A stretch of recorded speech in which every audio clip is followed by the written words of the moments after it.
New to medical device sales meetup in Scottsdale, Arizona, May 4th. So this is going to be an event where you can come, you can learn from people inside the industry, teaching you how to break into medical device sales, as well as how to actually perform once you're inside the industry. This event's not only going to be for people who are trying to break into medical device sales, but for people who are already in medical device sales. A bunch of different speakers, as well as having the opportunity of having people we've helped break into medical device sales come, introduce themselves, speak, because they're going to be able to share their experiences of what it was like to break in and also what it's like as their experience inside medical device sales. This is also going to be a time not only to learn, but to also network. Like I said, we're going to have people inside the industry, but we're also going to have people outside the industry trying to get inside of medical device sales. And this is a great time you can make those connections that will continue to grow throughout the next several years in your career in medical device sales. Here at New to Medical Device Sales, community is massive for us. And I want to continue to give back to that community, continue to grow and put back into you all, and just say thank you from the bottom of our hearts. I'm really looking forward to seeing you in Scottsdale on May 4th for the New to Medical Device Sales meetup. Click the link below. Welcome back to First Year in Medical Device Sales. I am your host, Jacob McLaughlin, and today I am blessed to have our very good friend, Mr. Jason Elmore, absolute stud who has been crushing it in medical device sales for years on years, but also has some exciting updates. So if you guys have not seen some of the other episodes, please go back and watch it. Jason's a wealth of knowledge. We've done multiple shows and podcasts together. There's been some fun updates, so would love to just touch on that. But Jason, good to see you again. Good to see you, Jacob. Glad to hear everything's going well. Congratulations on all your success. This is quite an interesting proposition you're bringing to the marketplace, right? Helping people break into the industry, becoming a resource to companies who, frankly, a lot of recruiters just won't take a chance on people that don't have experience, and so they're missing out on a lot of talent. And you're kind of filling a void in the market. So it's fascinating, what you're accomplishing. Well, thank you. Yeah, no, it's been we were talking off air. It's been a real fun time of just being able to be in it, have this success, but kind of what we're going to talk about today is being able to share it with other people and then seeing where there might be some gaps that people could benefit from having great talent. Because I've even worked with people, that were athletes that went out of high school and they couldn't go get a college degree, but they were great athletes, right? But then they don't even get looked at because they don't have the degree and whatever it's looking for, what But yeah, so it's been a lot of fun. But even more important, what I'm excited to hear about is since the last time we talked, you got a little different thing going on in your life as well. Can you kind of speak to that? Well, been medtech, right, for the last 15 to 20 years. Wrote the book became a consulting company. And then sure enough, the consulting company became a full-time opportunity. So, but then back in November, one of my favorite clients asked me to come on full-time as the vice president of commercial acceleration. And it was such a good opportunity and such a good company. And there's one of those things you'll see this and your people will see this. Being able to be part of an awesome team with full of high caliber people is super attractive. Come on. We joke as people are making decisions about job opportunities. We say, would you rather be the superstar on the Charlotte Hornets or would you rather be the sixth man on the Golden State Warriors championship teams, right? And I would argue anytime you get a chance to be part of a high caliber organization, you should take it. Long story short, there's just a phenomenal opportunity over here. Got the invitation and some friends are here. And so anytime you get a chance to help get an opportunity across the finish line to a good exit and you're dealing with good people, that's a place you should seriously consider going. Yep. And so I did. Still doing consulting, but still taking a VP spot. Well, first off, congratulations, much earned. Thanks. What an exciting time. But I do just want to touch on that because you're so right. I had this talk with one of our students. We just got hired in 2 weeks at Stryker, but we talked about the team. And so many people marry the company or whatever it is, but it's the team that you're going with. And like you said, if you can find people, that's what I was very blessed with, especially at Innovis, was being around high caliber people who love what they do, are very good at what they do, but also friends that I was just actually on with my buddy who still works there just an hour ago. And it's just being able to have lifelong friends. It's one of those things I think people miss because it's like when you get around people who are like you and then you actually enjoy being around them because you're going to be there because of work, it just is like this, you almost pinch yourself and you're like, how is this real? How are we able to do this? I had the luxury of being part of a really good high school football program. I was not a D1 athlete, but a number of the people on the team were. And we got a chance to go play at Three River Stadium and go to the finals and it was just this amazing experience to be part of something with these other 10 guys. It was just a thrill of what we were able to accomplish, what I got to see myself do that I would have never been able to do without being part of that team. Yep. At Spyrox, we had a startup. There were 7 people in the field on the commercial organization, just stellar caliber people. And we miss each other. We couldn't wait to get on the 4:00 conference call to just share our successes from the day. And what did you learn? And what did you do? Like, what? That's awesome. And all those people have gone on to be very successful. No surprise, right? They were so high caliber, but I missed them. Yeah. And I miss that magic that we had. And so that's part of why I'm here over at Intrinsic. They have the magic. They've got the juice. There's something really special happening here. And it's just so good to be a part of. You just love it. There's nothing better about that. And then you're doing something you believe, you're with friends that you actually like to be around, and you're all high performers, which kind of leads me into what we had talked about going over today is like seeking good advice. And the reason we're talking about seeking good advice and mentors is you're someone who's had 15, 20 years, like you mentioned, in this industry. You've worked with a lot of teams. You've seen a lot of good things and a lot of probably not such great things.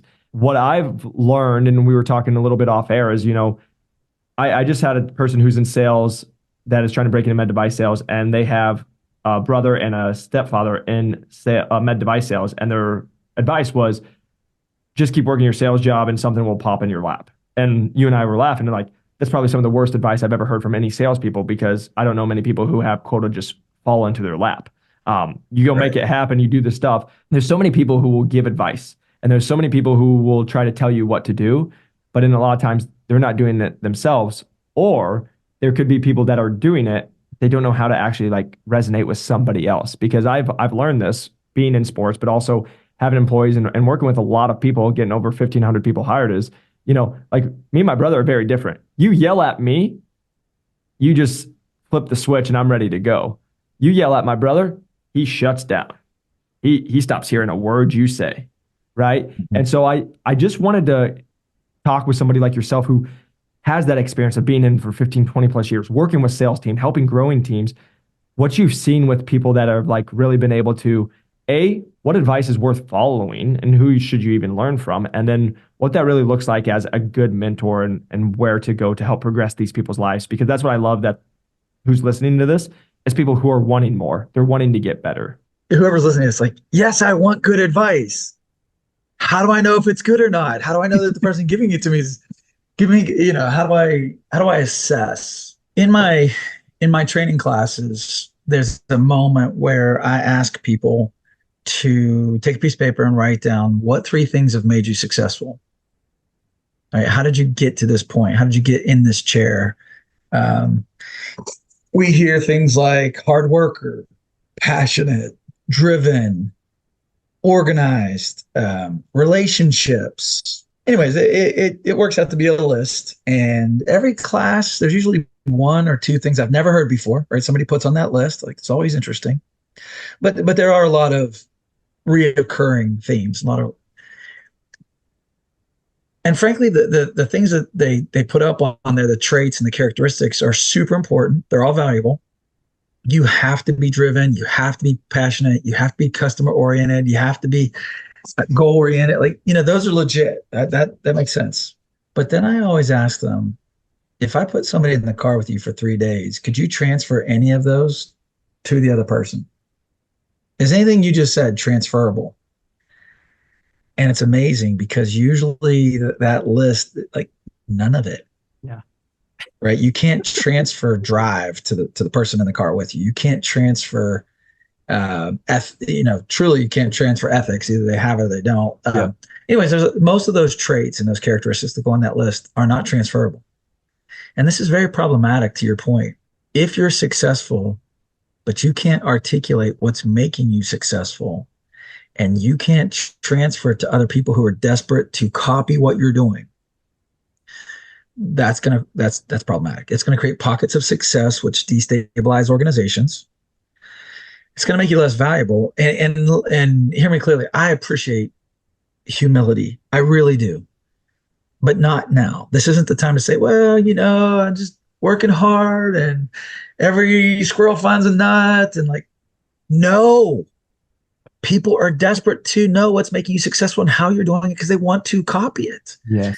And leaders and organizations need to copy it and sprinkle it. As you're thinking about advice, as you're thinking about advisors, as you're thinking about mentors, really it's important that they are able to articulate clearly what matters and that makes the difference between success and average. And that usually leads to leadership opportunities. So usually you don't rise, you shouldn't rise into leadership if you can't really articulate.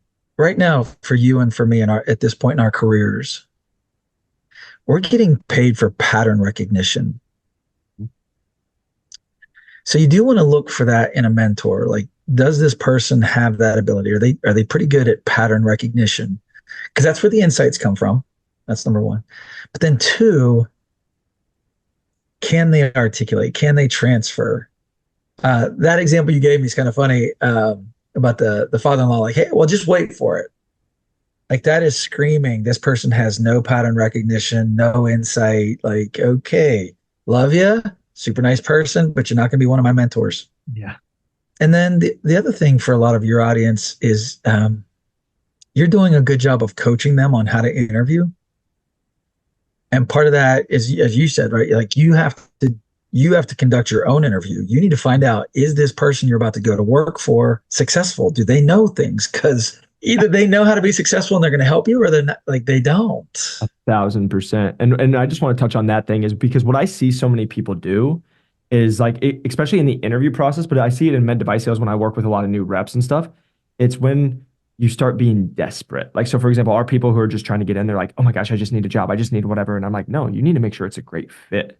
Right? You need to make sure. Yeah. The same thing once you get into med device sales, you can't go up to a doctor and be like, please use my stuff. Please do. It's all this. It's, hey, who are you and who are you confident with? But the reason I want to mention that aspect of it is, like you're saying, when you go talk to like a mentor who can actually be like, no, this is what it is because I've done it so many times and I've been able to do it and I've done it with other people.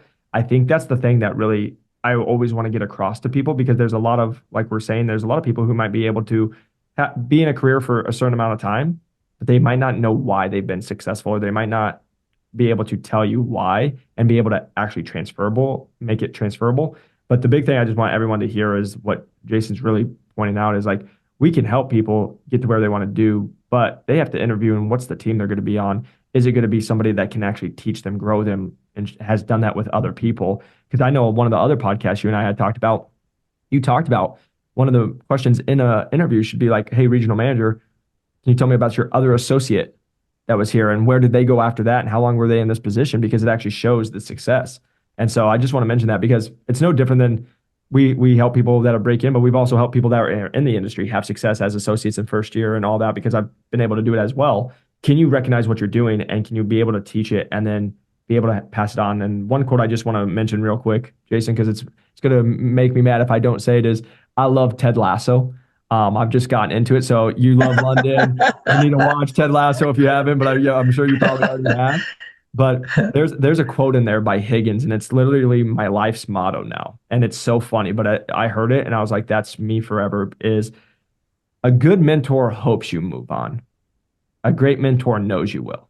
And he said that when Keely was like moving on. But the reason I just say that is that quote hit me so hard, of like why I like to do what I do and what we do is like, the whole goal is to pass the baton and have somebody go even farther than you could faster.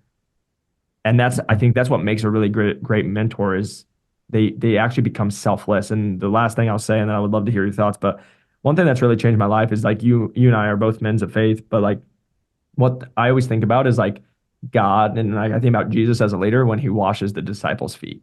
And I think that's something for me that's always like hit me hard when I'm trying to be a leader. I run my own companies. I've been in sales and all this stuff. Is the moment I see salespeople or people think they're too good, they get too high on their boat and it's just about them, I see things start getting shaky.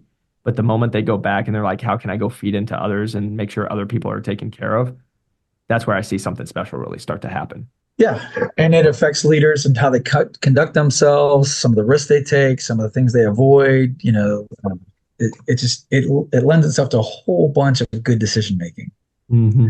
And that's what we want from our leaders, right? That is what we want from our leaders. Having become an elder in my church, it's interesting if you can apply this to your business life.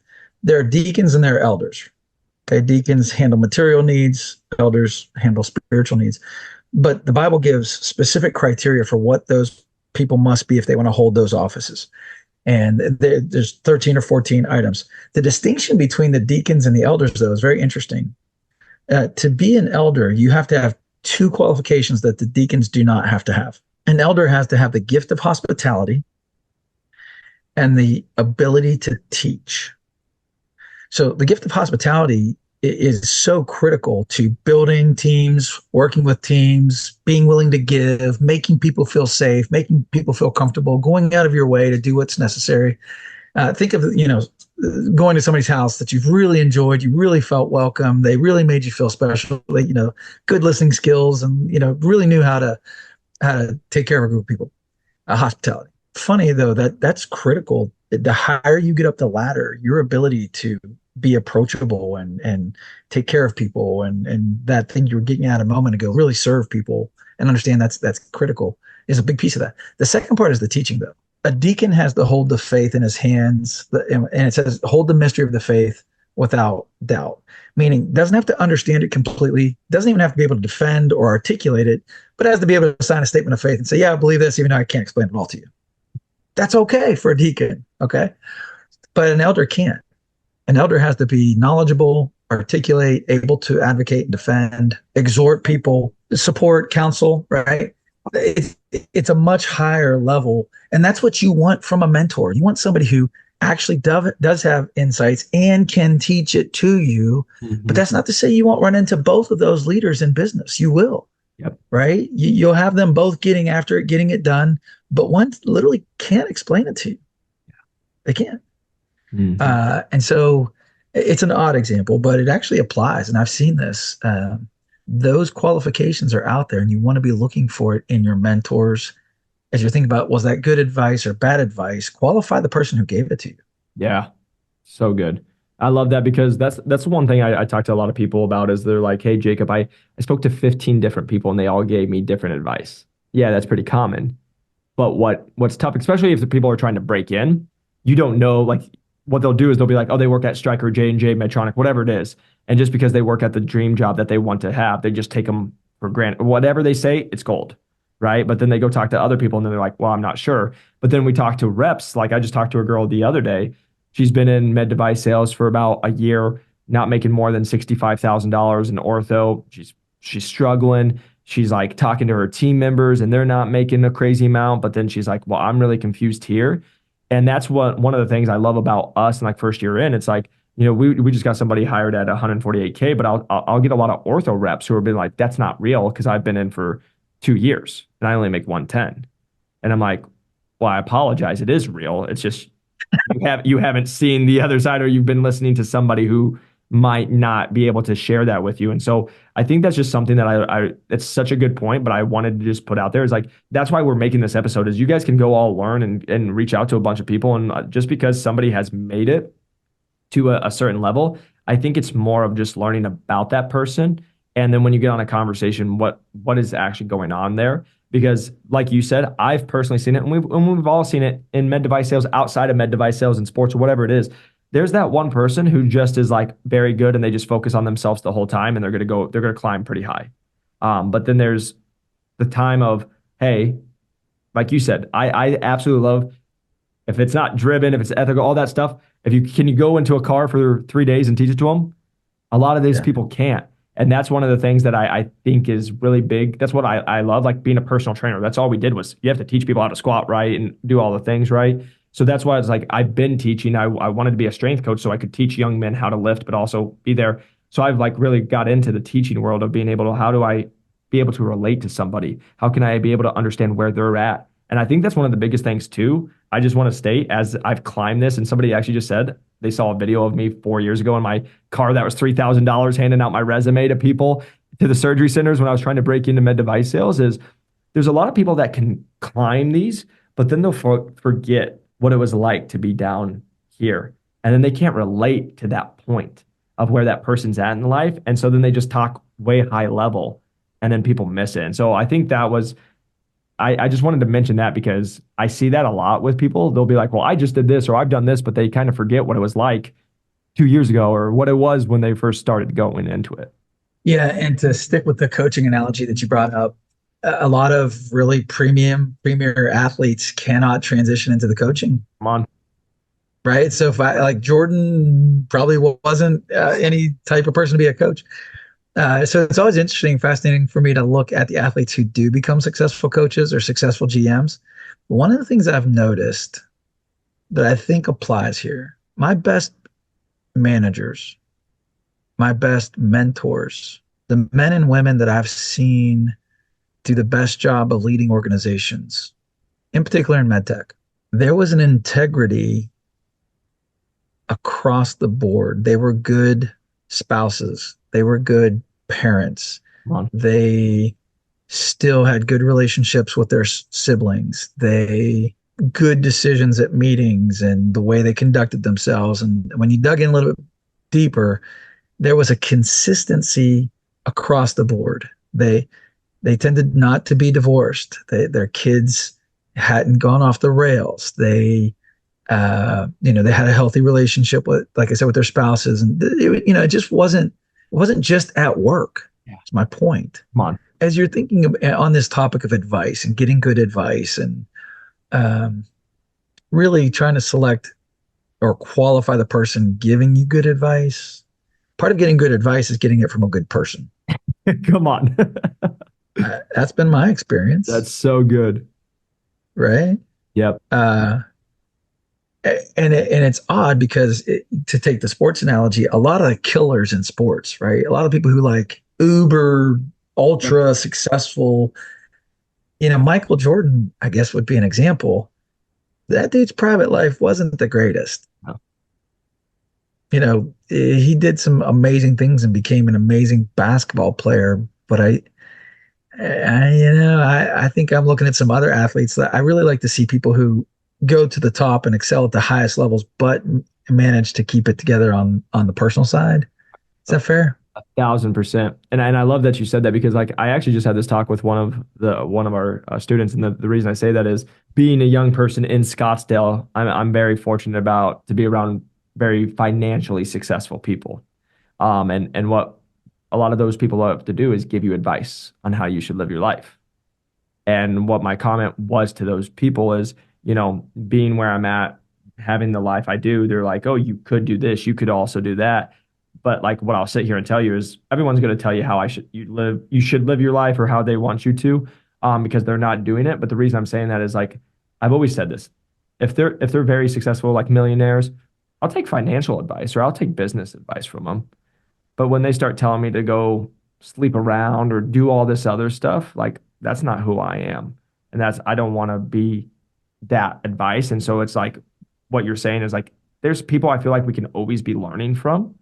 But if I'm not relating to them on a lot of places, it's like I'll take pieces and be like, that's great.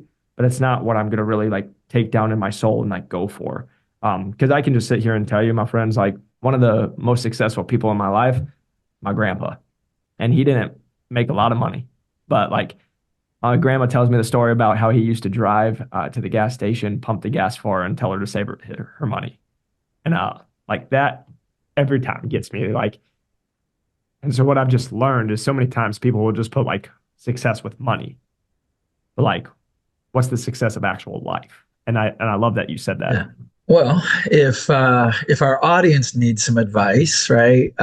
You and I have enjoyed some of the people who've reached out who said, "Hey, really enjoyed the podcast," but have taken us up on our offer. Like, we will take your call. We will talk to you.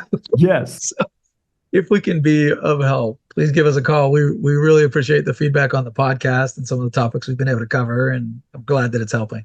Yeah, and thank you for listening to us, everyone. Again, we just want to continue just to provide value to you all, because again, it's one of those things is it's great to have success, but why not share it with other people and have you guys win at your own life too? So I really appreciate you all taking the time. If you haven't, please go check out Jason on LinkedIn and Elite Execution website, because he does a lot of consulting. I will just say he is very busy now, but But he does make time for you all. And again, feel free to reach out to us. Jacob McLaughlin, new to medical device sales on LinkedIn.